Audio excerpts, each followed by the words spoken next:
me püüame nüüd võidu joosta. Aga nad on nii austust avaldavad, näete, kui ilus on ikka.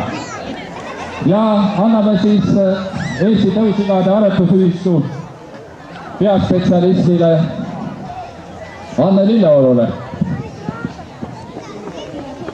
Riku, me ei lähe sinna. Tere kõigile tänastele näituse külalistele. Sealiha tootmine baseerub ristandsigade kasvatamisel ja see heteroosi jõud avaldub selgelt erinevate puhaste tõugude kokkupanekul. Eesti Tõusigade Aretusühistu ristandsigade aretusprogramm Marmorliha tõukomponendid tulevadki teie ette areenile selles järjekorras. Nii nagu ta ristamiskeemis on ette nähtud. Esimese tõuna esitleme teile Eesti maatõugu siga ehk landrassi ja see on emapoolse tõu komponent. Areenil on Eesti osaühingu Eesti Tänast Silma Farmi noored kullid Hüssingi liinis.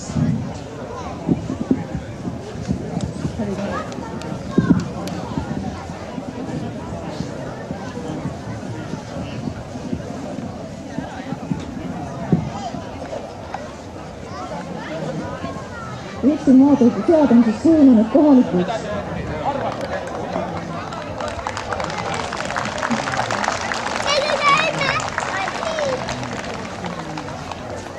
Midagi tuleb teine emapoolse tõukomponent Yorkshire'i areenile. Räägin siis, kuidas Eesti maatõugu sead on kujunenud kohalikust länkõrvalselt maaseast. See on saavutatud pikaajalise rahvaselektsiooni tulemusena. Nii ütleb vähemasti seakasvataja teadnud. Eelmise sajandi keskel on maatõugu sigade verevarstenduseks imporditud Rootsi maatõugu tõlte. Tööparandust on toodud Taanist ja viimasel ajal on Soome ja Norra landrasside veri nende loomade geneetikas sees. Vaadata!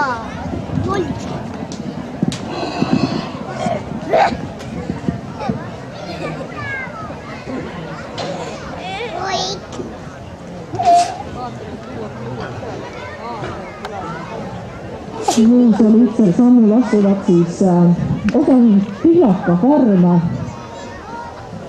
Vaike Paasikäe all kasvatatud puhtatõulised Yorkshire'i kuldid. Poisid on Sulo liinist pärit. Seal peab olema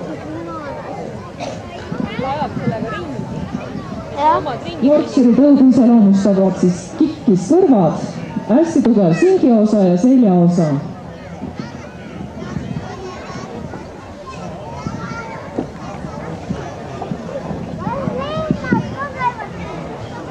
Hästi suur valge seatõug on kujunenud kohalikest sigadest vältava ristamise teel Inglise suurte valgete sigadega. Eelmisel sajandil imporditi 61. aastal Inglismaalt ja 79. aastal Rootsist tõumaterjali. Tänase Eesti suure valge sea põlvnemine on oluliselt mõjutatud Soome Yorkshire'i verest ja nendel konkreetsetel sigadel Rootsi Yorkshire'i verest. Oi, röö käid kogu aeg. Uue tuleb või? Aga oleme siin. Areel käisid kuldid, aga ristamiskeemis selle kahe valgetõu tulemuseks on esimese põlvkonna ristandennised ja kolmandana tulevad välja siis Saimre seakasvatuse osaühingus kasvatatud Landras Yorkshire'i ristandennised. Siis lähme sööma ja isa. Ma vaatan, et on tossud kogu tuli. Sellepärast, et tulevad siis lahti kogu aeg. Vahepeal äkki Kaarel Tuuvike võtab mikrofoni ära ja me ei saagi rääkida. Mina ikka seakasvatajaid alati natuke torgin, et mis siis nende kahel tõul siis erinevust on. Ma ikka olen öelnud, et vähemalt kõrvad on erinevad, ühel on lontis, teisel kikis ja kunagi 20 aastat tagasi ega me sõimegi põhiliselt kõrvu, sest lihakehad rändasid kuhugi mujale ja letil oligi ilus seapea millel olid siis lontis või kikis kõrvad, aga peal ei olnud üldse erinevat maitset, ikka oli sama. Aga sigade juures on jah tore see, et kui kaks valget kokku panna, musta ei saa, ikka saab valge, aga kõige toredam on see, et sellised emised on viljakamad kui need kaks lähtetõugu. Nad on seda jagu viljakamad, et nad toovad pool kuni terve põrsa pesakonnas rohkem kui need puhtatõulised. Ja see on üsna hästi näha, mismoodi on ristandemistel. Need kõrvad loperdavad kuidagi kahe vahel. Ei ole õieti lontis, ei ole õieti kikkis. Aga oma olemuselt on hästi suure seljakarbonaadiga, tugevate sinkidega. Nad on tugevad tootmisemised.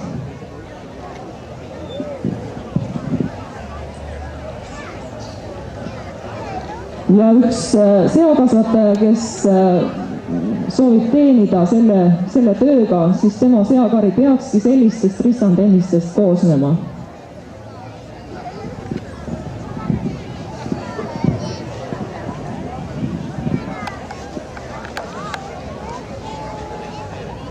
Nüüd selle esimese ristamisega oleme me saanud ainult nii-öelda aretuskomponente. Kui need loomad ära lahkuvad ringilt, siis tulevad ringile Petraani-tõugu kuldid ehk kolmas tõug lisandub ristamisse. Ja kui need on ära paaritunud, siis nende tulemusel sündivad põrsad on need kõige taisemad lihasead.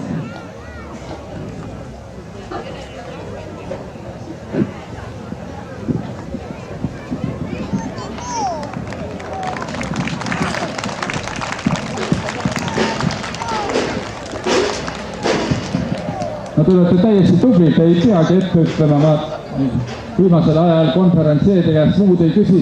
Palun nüüd aplausi! Näete, kui toredad inimesed tulevad siia kokku, et oskavad hinnata, mis on hea ja mis on kaunis ja ei istu mitte oma kätel. Sigadega on jah üks igavene probleem selles, et ühel on liha ja teisel on järglasi ja nüüd see programm Marmor liha tahabki selle kokku panna.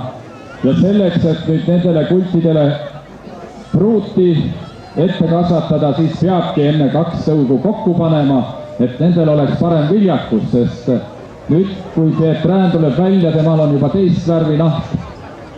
Temal on siis jah, väga head lihaomadused, aga neid järglasi ta nii palju ei taha anda, sest ikka see tosina lähedane pesakonna suurus oleks tore, aga nendel kipub pisut vähem olema. Aga nemad on nüüd hästi noored, aga mina olen kah päris vana kulti näinud ja seal võib päris rahulikult minusugune seljas magada, sest see selg on nii lai ja seal keskel on vagu ka, nii et ei libise maha.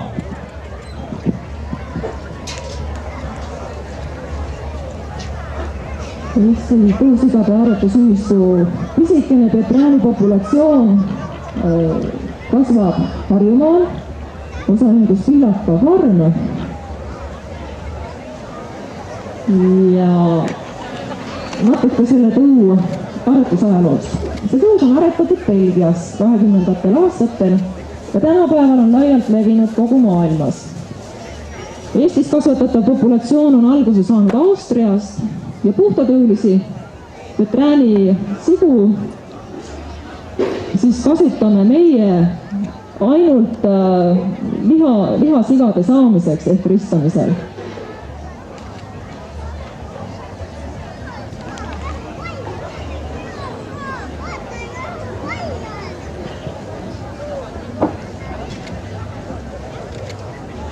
Võrdluses valgete tõugude karbonaadi läbimõõt on millimeetrites 60-63, siis nende sigade karbonaate mõõtes on 70-75 täiesti tavaline mõõt. Tänu sellele tõule on meie Eestis pakutav sealiha märgatavalt taisemaks muutunud. Ja nagu professor Soveli siin hommikul mainis, et no kust seda pekki siis saab.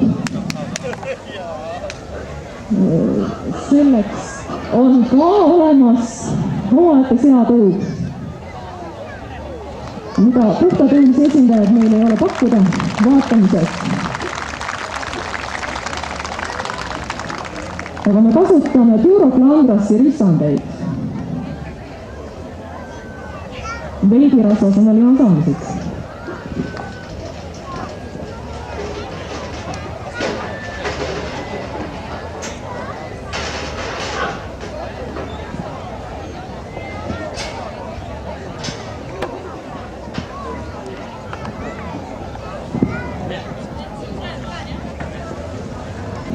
Nende kõikide ülesandeks on ka seemendusjaamas siis spermat anda ja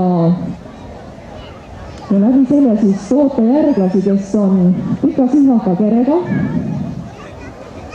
Võrreldes pepreänidega näete ju mäliniku vahet. See natukene küürus olek on päritud isalt ehk Duroci tõult, aga emalt on hästi selgelt tulnud edasi lontkõrvad. Ja nagu rissandpultide omad, nad on aktiivsed, väga elava loomuga.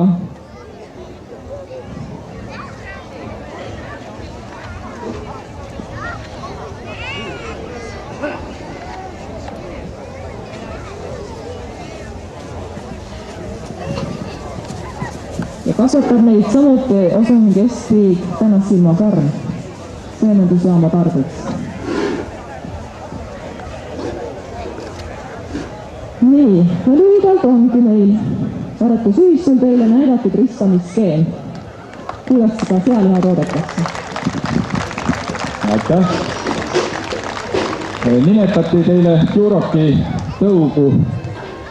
Nende rissandite pealt ei olnud üldse seda õiget värvi näha. Me täna näitame ka Eesti punast veisitõugu, siis need Duroci puldid ja enised on peaaegu sama värvi kui meie Eesti punane veis, see tähendab, on punase karvastikuga. Aga nüüd me tahame siis tänada seakasvatajaid ja meil on välja pandud lausa 4 karikat. Ja esimesena kutsume siia Peeter Pihlakase, sest Pihlaka farm tahab vägisi meie käest ära võtta 2 nendest. Üks on parim tõuaretaja Suurvalgel ja parim tõuaretaja Pietränil.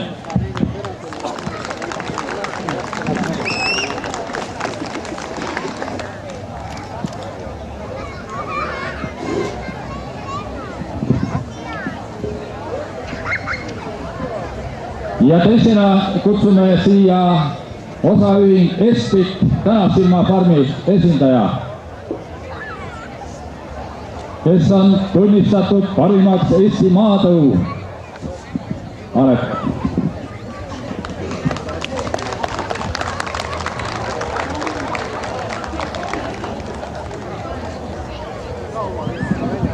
No näete, daamid paistavad kohe ilusad välja. Ja 4. karikas läheb Saimre seakasvatuse OÜ-le, osaühingule. Ja nemad on siis need tublid ristajad.